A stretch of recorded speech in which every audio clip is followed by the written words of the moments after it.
টক ডাল খেতে আমরা বাঙালিরা প্রত্যেকেই ভীষণই পছন্দ করি। গরমকালে প্রত্যেকের বাড়িতেই টক ডাল হয়েই থাকে। আজ আমি তোমাদের বানিয়ে দেখাবো কাঁচা আম দিয়ে টক ডাল। আর এই টক ডাল শরীরের জন্য খুবই উপকারী। চলো তাহলে বানানো শুরু করি।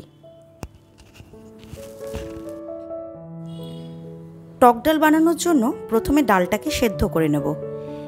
এখানে আমি 100 গ্রাম মসুর ডাল নিয়েছি আর ডালটাকে ভালো করে ধুয়ে পরিষ্কার করে নিয়েছি। 5 মিনিট পর ডালের ওপরে এরকম ফেনা তৈরি হলে ফেনাটাকে তুলে ফেলে দেব। এবার এর মধ্যে দেব 3টে কাঁচা লঙ্কা, ছোট চামচের 2 চামচ নুন আর হাফ চামচ হলুদ গুঁড়ো। ভালো করে মিশিয়ে নেব আর ঢেকে সেদ্ধ হতে দেব।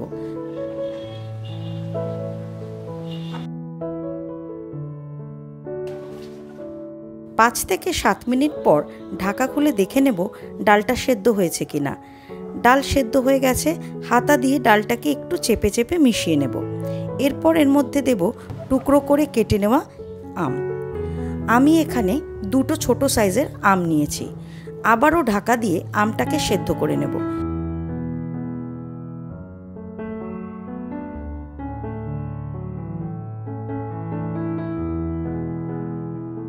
দশ মিনিট পর ঢাকা খুলে দেখে নিচ্ছি আম সেদ্ধ হয়ে গেছে।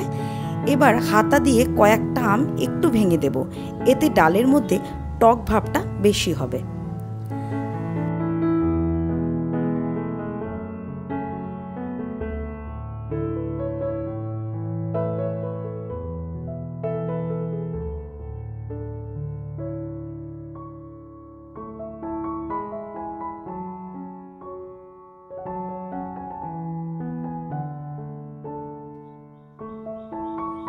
তারপর ডালটাকে অন্য পাত্রে নামিয়ে নেব।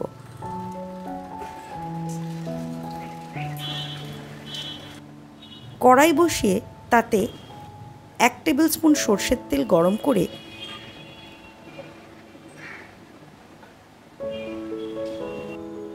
হাফ টিস্পুন কালো সর্ষে আর একটা শুকনো লঙ্কা ফোড়ন দেব। ফোড়নটা একটু ভেজে নেব। সুন্দর গন্ধ বেরোতে শুরু করলে সেদ্ধ করে রাখা আম আর ডাল দিয়ে দেব।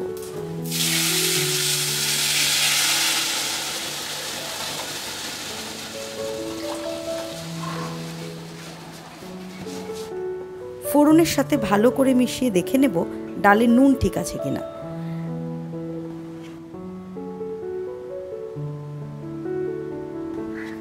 ডালে আরেকটু নুন লাগবে, তাই 1.5 টিস্পুন নুন আর 1.5 টিস্পুন চিনি দিয়ে দেব। টক ডালে মিষ্টি দিলে ডালের টক মিষ্টি টেস্টটা খুব ভালো লাগে। সব মিশিয়ে নেব, তারপর ঢাকনা দিয়ে ঢেকে গ্যাস অফ করে দেব।